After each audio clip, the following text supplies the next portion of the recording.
Okay, so today we're going to talk about time, effort, and responsibility. Okay, so the reason why Uncle bring this up is because Uncle used to like teach martial arts in the past. He also used to go to events where he would learn stuff as well. Okay, um, and so what Uncle learned is that there's always time constraints to anything. That means there's a limited amount of time, and there's just so much to learn. Okay, and because of that, what happens is, um, and everybody that attends like an event or class, whatever, maybe at different levels. Okay, so imagine this, right? You have like only 60 minutes of an event, and then everybody leaves, right? So there's a before time, there's an after time, and there's a during time. And the during time is when all of the education, all of the showing can be done. Okay? But imagine this, there's like 100 things to learn, but within that 60-minute session or that 1 hour, realistically, you can only learn maybe 20 things. And so during that or 20 things can be shown during that 60-minute time.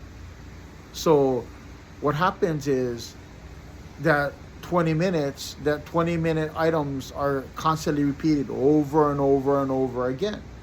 Newer students are coming in and they're learning things and they're trying to learn 1 through 20. Older students are coming in and they're doing the same thing. They're not really given the opportunity to learn anything more. Sometimes if they get lucky, they are able to.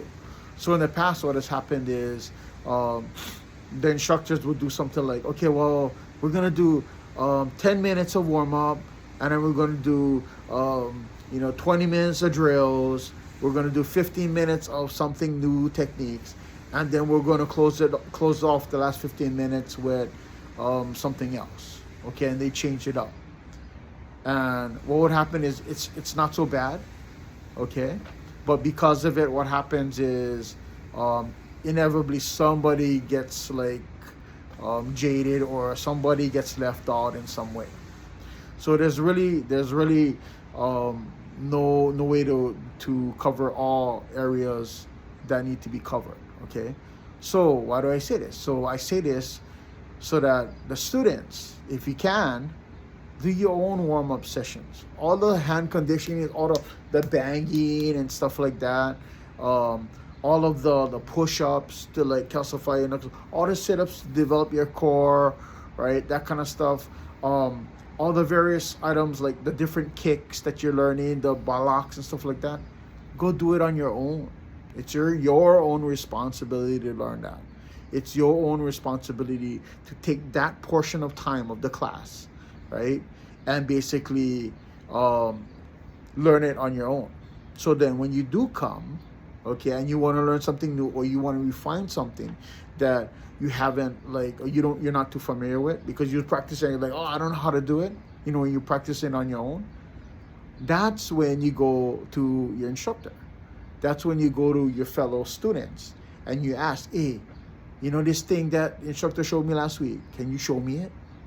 Right? Or you can go to the instructor and say, oh, sensei, sifu, whatever, right? Coach, can you show me how to do this? And then they can give you that little pointer set. Okay?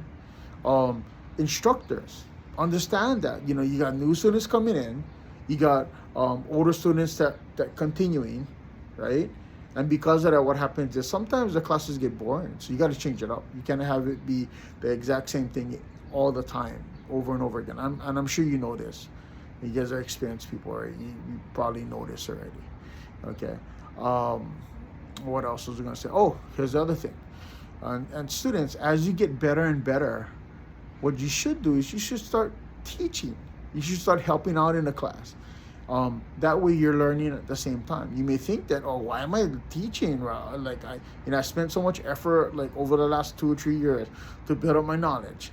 Why I gotta teach? I'm not learning anything new. It's like, no. You're refining your knowledge.